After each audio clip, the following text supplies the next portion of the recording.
La viabilité hivernale, c'est l'ensemble des moyens mis en œuvre pour assurer la sécurité routière lors de la période hivernale.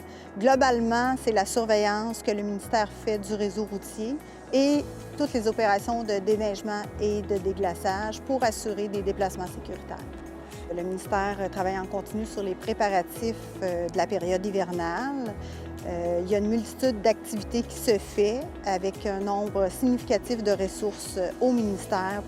On pense entre autres à l'achat, la préparation, la maintenance des équipements, tous les processus d'embauche de personnel, l'acquisition des matériaux, celles de déglaçage abrasif. Par exemple, c'est environ 18 mois à l'avance qu'on se prépare pour la prochaine saison hivernale qui va arriver. Donc, pour préparer tous les documents nécessaires pour la publication des appels d'offres.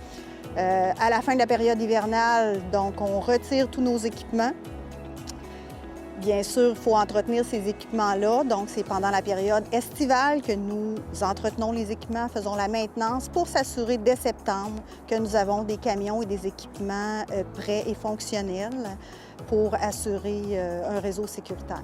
L'exigence du ministère, c'est dès le début de l'annonce d'une précipitation, on doit mobiliser les ressources, on doit être sur le terrain pour assurer une surveillance de notre réseau et effectuer les opérations de déneigement et de déglaçage requises dans le but d'avoir un réseau sécuritaire en tout temps.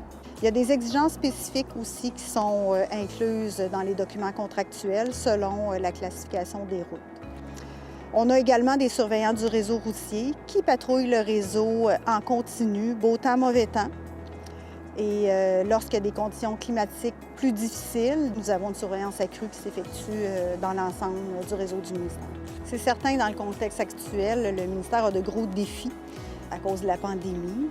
Donc, il y a eu des plans de continuité de service qui ont été élaborés, étant donné que le déneigement et le déglaçage, c'est un service essentiel.